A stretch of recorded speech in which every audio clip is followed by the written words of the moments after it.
नमस्कार दोस्तों, कैसे हैं। तो चलिए मतलब आपसे थोड़ा आज गपशप किया जाए।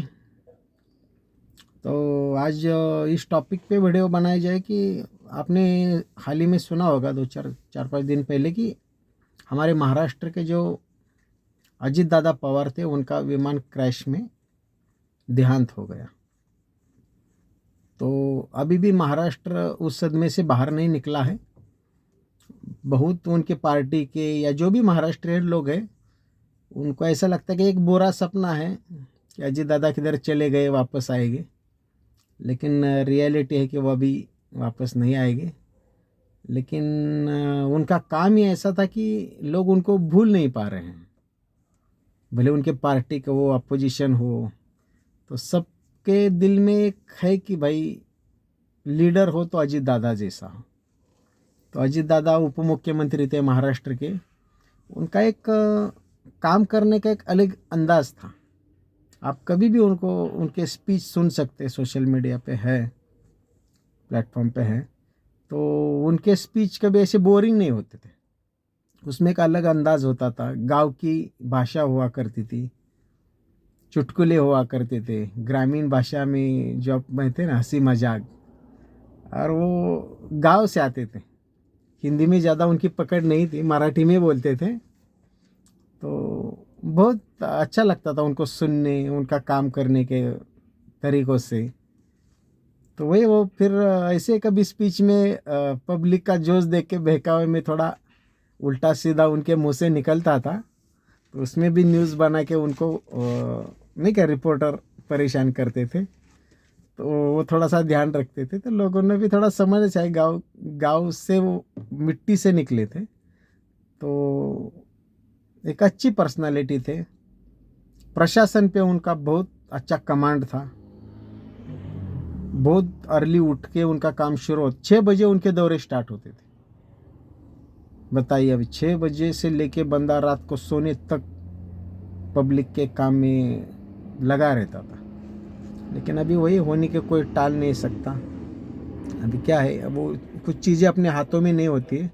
लेकिन ये है कि भाई एक अच्छे लीडर को हम मिस कर रहे हैं। तो वही है कि भाई काम उनका बहुत बढ़िया था। अभी पता नहीं उनके जैसा उनका पार्टी कौन चलाएगा, वो तो लोग देखेंगे। लेकिन उन्होंने भी कोशिश करनी चाहिए कि अजीत दादा जैसा काम करना पड़ेगा भाई। लोगों के लिए खड़ा रहना पड़ेगा। और इंटेलिजेंट बहुत था आदमी। कभी भी वो पेपर देख के कभी स्पीच नहीं देता था। वो सब फिगर उनके दिमाग में रहती थी, सब फिगर, कभी कुछ कन्फ्यूजन नहीं। और जहाँ भी विजिट को जाते थे उनका इंस्पेक्शन, भाई इंजीनियर इतना डरते थे कि भाई दादा आने वाले हैं, किसी ओपनिंग हॉस्पिटल हो, पुल हो, तो इतनी बारीकियाँ वो देखते थे। और सबको खड़ा करते थे, भाई आ जाओ, किसने बनाया। और सब मीडिया के सामने उसको टोकते थे। ऐसे नहीं कि गलत चीज़ को गलत बोलते थे। बीच में अपने हिंजेवाड़ी में भी दौरा किया था, देखा ना, यहाँ के सरपंच को भी वो बोले थे कि जो गलत है वो गलत है। तो जो लोगों के लिए सही है उनका वो पक्ष लेते थे। अभी ठीक है, अभी जो हुआ तो उसको तो कोई टाला नहीं जा सकता। लेकिन वही है कि भाई लीडर हो तो अजीत दादा जैसा। और कभी भी उनका काम देखना है तो आप ज़रूर बारामती विजिट कीजिए। उनके विजन, उनका काम करने का तरीका, उन्होंने जो जो इंस्टीट्यूशन बनाए हैं, उनके चाचा जी जो शरद पवार जी उनको काम को आगे बढ़ा रहे थे। तो उनका चाहत था कि बारामती एक रोड मॉडल बनाया जाए, कि बाकी के भी लीडर को उनसे इंस्पिरेशन मिले कि भाई आप अगर हाई पॉलिटिक्स में लोगों के लिए कुछ कर सकते हैं तो बारामती आप ज़रूर देखिए।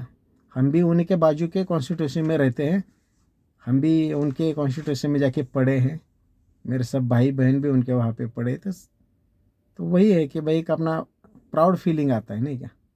हम भी बोलते थे कि अगर हमारे गांव का नाम किसी को, अभी ऑल इंडिया के पब्लिक को पता नहीं, लेकिन जैसे बोलते थे कि बारामती से नज़दीक है, तो बारामती बोले तो शरद पवार जी का गांव है, अजीत दादा का गांव है। तो ऐसा बनने की कोशिश कीजिए।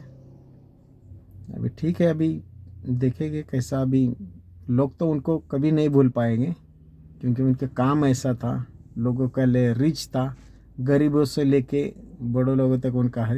कंट्रोवर्सी होती है, पॉलिटिक्स में आते हैं तो लोग बातें बनाते हैं, लेकिन लोगों के लिए जो सच में करता है तो उनका नाम हमेशा अमर रहता है।